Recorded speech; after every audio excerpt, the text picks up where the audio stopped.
Welcome to part 6 of the Attaining Spiritual Mastery series. So basically we have, 9 more parts. This is part 6 and we always start with the caution. This involves subjective interpretation of the steps we are detailing. If you don't pay careful attention, you may wind up with the wrong idea. Precept number 1. In order to achieve a strong standing in regards to any foreseeable situation, a spiritual master prepares beforehand and arrives early to meet the situation before it has fully unfolded. He or she who is not a spiritual master comes later and arrives in weariness and unprepared. Precept number 2.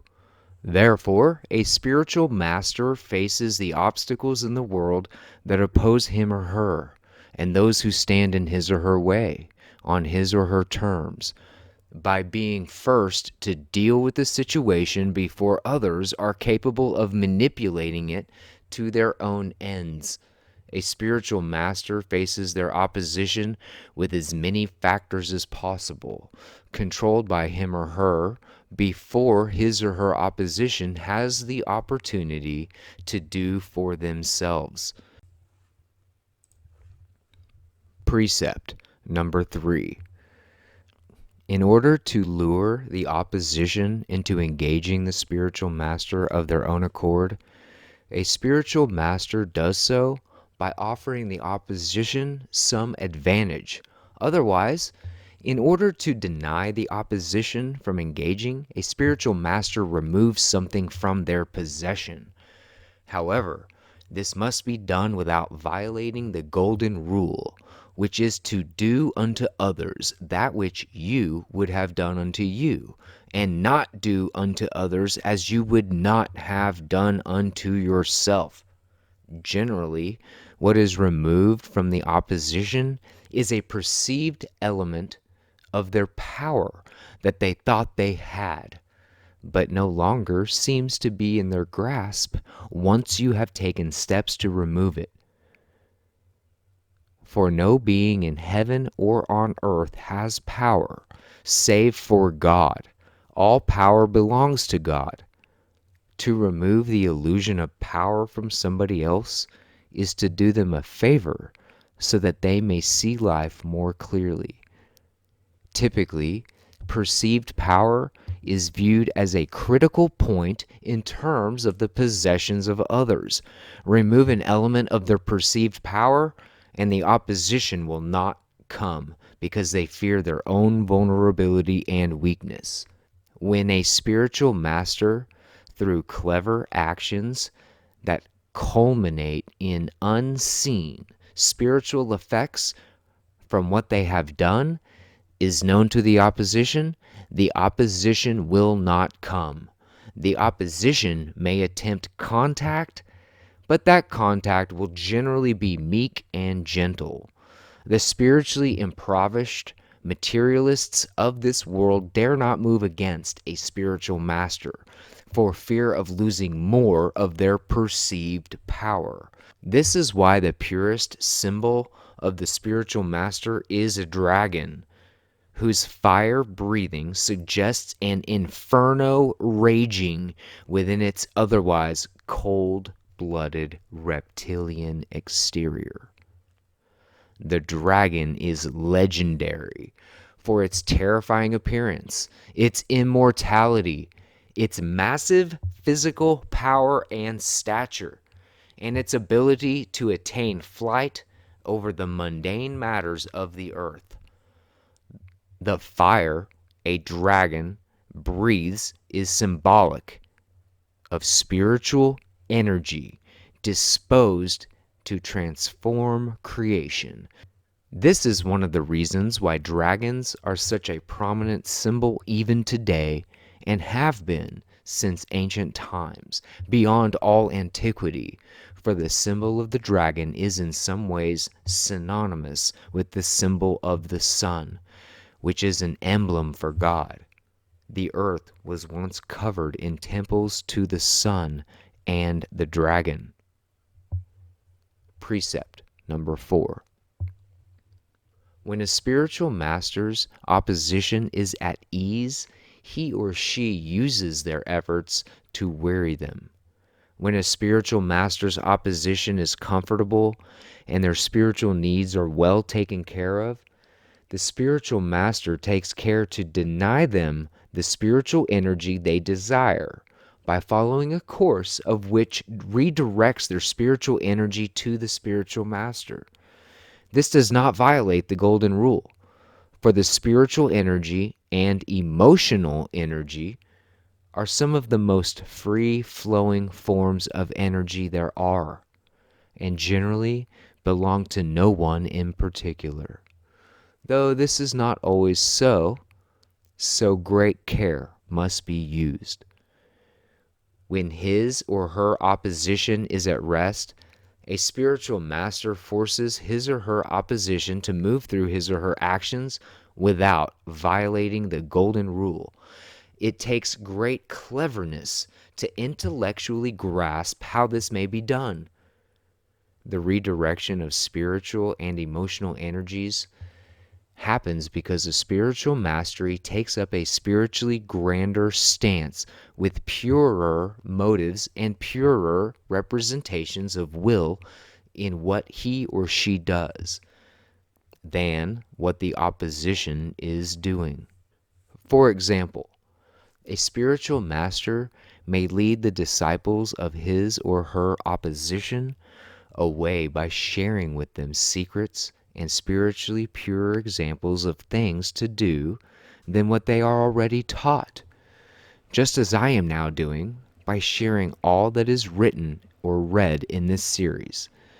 I am attempting to lead you away from the world of materialism by showing you how to conquer the world of the material so that you may achieve your positive dreams and desires.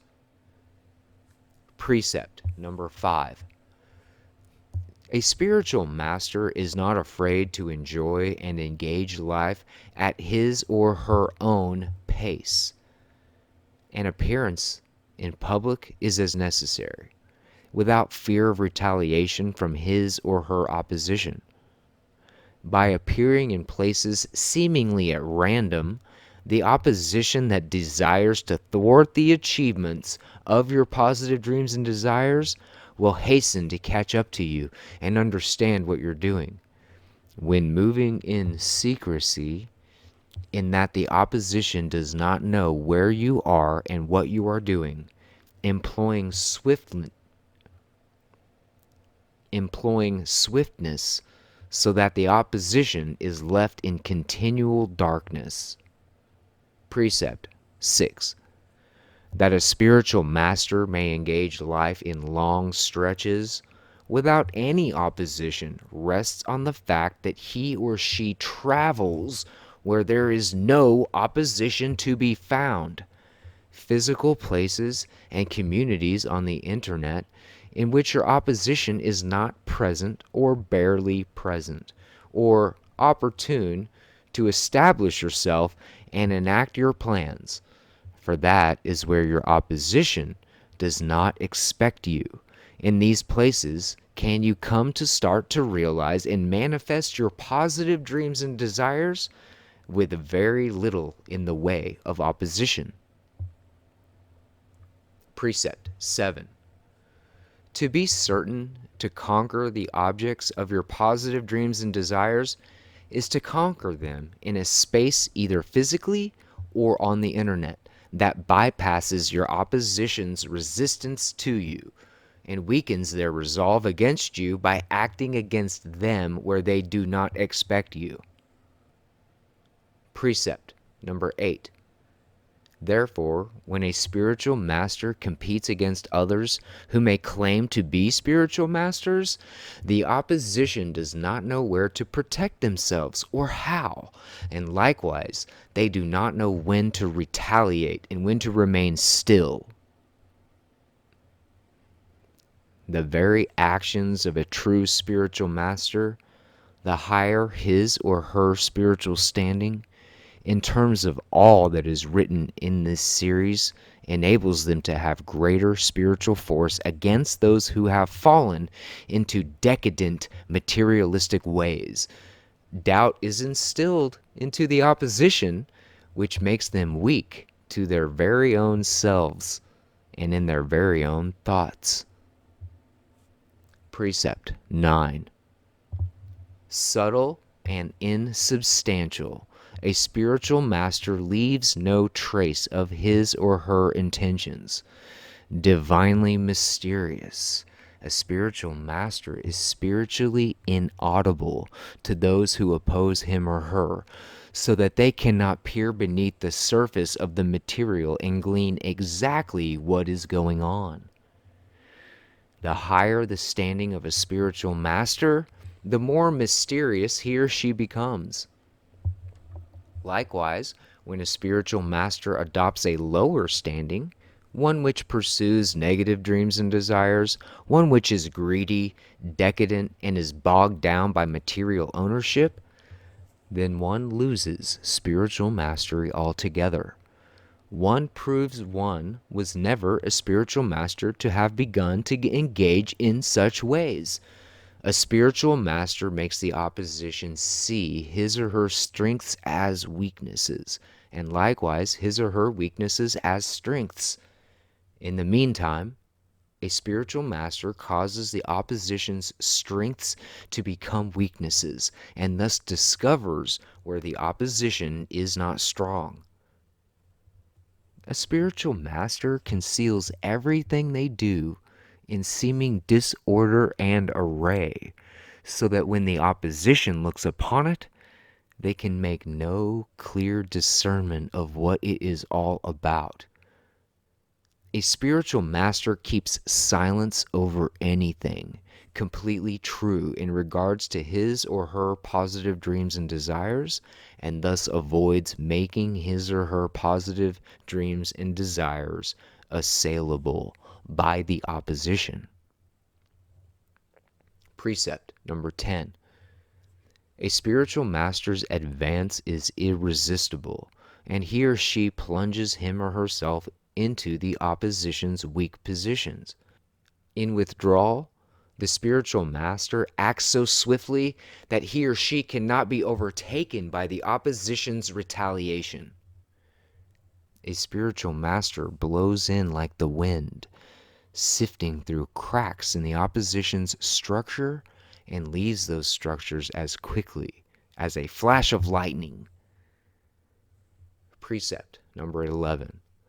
When a spiritual master wishes to engage their opposition directly, even though the opposition may seem to have a much stronger and more fortified standing in life than the spiritual master, the opposition cannot help but engage the spiritual master, for the master's actions focus on a position such that the opposition must take action to try and overcome the spiritual master at the focused position. Precept 12. On the other hand, when a spiritual master wishes to avoid directly engaging the opposition, a spiritual master establishes a barrier, whether spiritual, emotional, intellectual, physical, or monetary. It all depends on the circumstances, such that the opposition will be diverted from going where they wish and doing what they wish. This barrier can be overly constructed, or it can be composed of deception itself. A spiritual barrier involves knowledge of the astrological forces at play in your life, and the barrier is composed out of that knowledge, understanding and wisdom of what the opposition is and is not permitted to do against you. For if the opposition is spiritually aware, they most definitely understand the workings of karma and are unable to act against you for fear of the universe exacting dire consequences upon them in return. An emotional barrier simply involves having a hard stance that denies the opposition the ability to manipulate your emotions with their words and their actions. By removing all trust in the opposition's ability to be humane, one regards them as cruel and twisted, knowing they are capable of anything by which to try and upset your emotional equilibrium. An intellectual barrier involves using logic and knowledge to counteract any knowledge the opposition tries to impose upon you in order to mislead you from their course. A physical barrier can mean anything from distance of separation, literal walls, to bodily fortify itself in the case of defending oneself against a physical attack. A monetary barrier consists of protecting your finances from being uprooted by sudden moves of the opposition against you. It can also consist of paying out money to erect a physical, intellectual, emotional, or even spiritual barrier, such as through the help and strengths of others. On the other hand, a barrier can be composed of deception, which are steps taken which simply mislead the opposition from knowing the proper means to engage you effectively. No matter what barrier you erect, always be wary of acting in fear. It is not fearful to act in precaution necessarily. But if fear is in your heart, do not undertake actions inspired by that fear, for then you are no spiritual master. It is better to remain in apparent vulnerability than to take any action based out of fear. Fear is ruinous, for karmically, it results in the thing you fear happening to manifest in some way. Always act out of love of yourself, love of others and of the world, love of society, love of humanity, and of course, love of God. Those who act out fear have lost any spiritual mastery they may have exemplified in the past. They are no longer spiritual masters. Precept 13. If a spiritual master is unable to determine the opposition's qualities of mind and character, while at the same time needing to conceal his or her own mind and character from view, then it is wise for the spiritual master to concentrate his or her efforts such that the opposition becomes divided. When concentrated, the spiritual master gains the advantage of that concentration relative to the fractional parts of the opposition's division, and can easily overcome any of them with clever tactics. When concentrated, the spiritual master gains the advantage of that concentration relative to the fractional parts of the opposition's division, and can easily overcome any of them with clever tactics. In so doing, the spiritual master gains spiritual superiority over the opposition, and that superiority leads to success in matters against any of the singly fearful and materialistic opposition's divided parts. For no spiritual master of a truly high standing will ever come into opposition with another spiritual master of an equally high standing. There would be no reason to oppose one another. Thus, a spiritual master's opposition will always be those who are less humane than he or she, less based in principle and moral character. And by reflection, this makes them inwardly harbor fear, resentment, anguish, anger, hatred, and all other such negative conditions. It makes them weak, and by reflection, makes the spiritual master strong. Keep your friends close, but keep your opposition closer. Engage your opposition with love.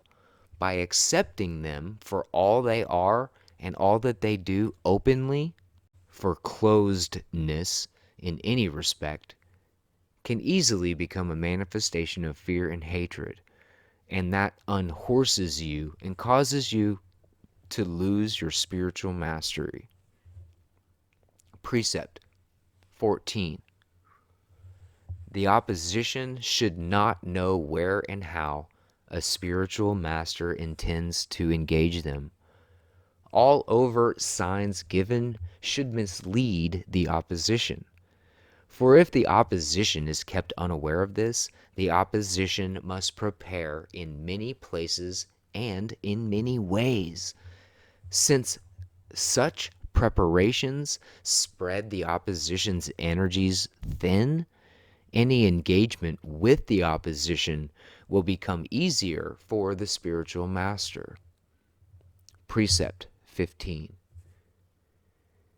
Any way in which a spiritual master knows the opposition is prepared means that the opposite position to which the opposition has prepared is now vulnerable to being engaged effectively. If the opposition is prepared everywhere, in every way, then the opposition will be weak everywhere, in every way. The opposition will be unable to fathom your efforts, and therefore the opposition will disperse and divide and will have to figure out ways to deal with you in any possible situation. Consequently, the opposition's resources, their energies, will be scattered and weakened, and their strength divided and dissipated. And at the place and the way in which the spiritual master engages them. The spiritual master can concentrate his or her efforts and energies upon that focal point and overcome the opposition with relatively little in the way of loss. Precept 16. A spiritual master which has only dwindling energies to expend prepares against his or her opposition. A spiritual master who has plentiful energies to expend makes the opposition prepare against him or her. Precept 17. If a spiritual master anticipates where, when, and how an engagement with the opposition will occur, he or she is capable of putting a great deal of his or her efforts and energies towards conquering that engagement. But if the spiritual master knows neither the where, the when, or the how, then his or her efforts and energies will not work harmoniously to support one another. A spiritual master must become skilled at predicting the where, when, and how of any upcoming engagement with his or her opposition. Careful measurement of all involved and relevant factors is necessary. Your efforts and energies may be released at separate times, depending on their proximity to reaching the engagement with your opposition. Some efforts and releases of energy take longer to have effect than others.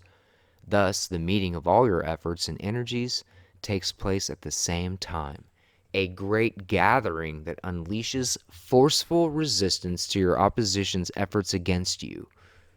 Sometimes, when you rely upon others to establish your resistance against your opposition, you must work with sealed messages which conceal your true intents and instructions for them until the exact moment they need to know it. That way, those who you depend upon cannot possibly leak this information to your opposition by accident. Precept 18. Although you may estimate your opposition's numbers and resource of energies to be numerous, of what benefit is this superiority in respect to the outcome?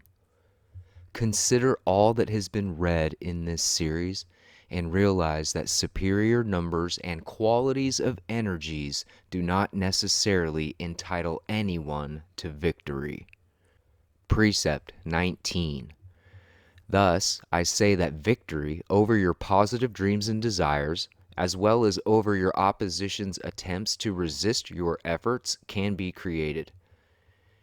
For even if the positive dreams or desires is massively difficult to achieve, you can still make efforts towards its accomplishment and thus prevent its stagnation in your mind.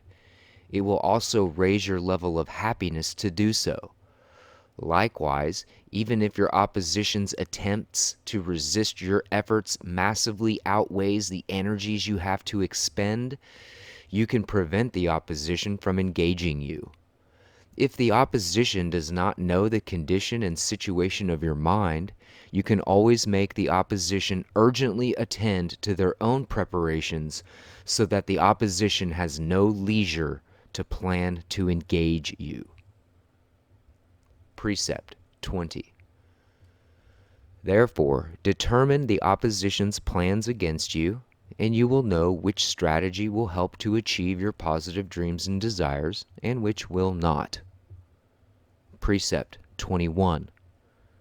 Do something which agitates your opposition without violating the golden rule, and ascertain the patterns of the opposition's words and actions.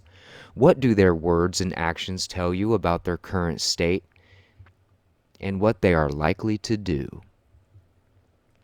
Precept 22. Determine the opposition's qualities of mind and character, and so ascertain the situation of life which you are truly facing. Precept 23. Explore and examine your opposition and learn where their strength is abundant and where it is deficient. Precept 24. The ultimate idea that a spiritual master employs in expending their efforts and energies in enacting a plan is to make the expenditure of those efforts and energies have no discernible shape. Then the most penetrating of onlookers who work with your opposition will not be able to pry into your life and what you are doing, and the most wise among your opposition will not be able to lay plans against you either. Precept 25. A spiritual master uses basic and complex geometric patterns in determining plans for victory over their positive dreams and desires. What this means is that a spiritual master is aware of the inherent qualities that shapes have, and how those qualities may be translated into a plan.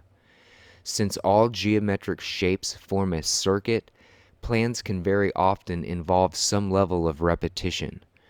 A circular plan involves a series of actions which involve being rounded and balanced from all angles. A triangular plan involves a series of actions which harmonize 3 key points of intent together. A square plan involves a series of actions which harmonize 4 key points of intent together. Each geometric pattern is useful in a different way from the others. The examples given here are only the most basic and simple, so that your mind may begin to grasp why these patterns play a role of vital significance in the formulation of plans. The more complex the plan must be, the more complex geometric pattern should be used in order to formulate that plan. Although anyone can see the outward aspects of your plan in action, none save you will understand the way in which you have created victory when you achieve the realization and manifestation of your positive dreams and desires. Precept 26. Therefore, when a spiritual master has won victory, he or she does not repeat his or her tactics, but responds to new circumstances in an infinite variety of ways. Precept 27. Now your mind, your efforts, and your expended energies may be likened to a fluid such as water. Just as flowing water avoids the heights and hastens to lower ground, so does your mind. Your efforts and your expended energies avoid strong resistance from opposition and strikes where resistance is low. Precept 28. And as water shapes its flow in accordance with the ground, so too do your mind, your efforts, and your expended energies manage your victory in accordance with the situation of life. Precept 29.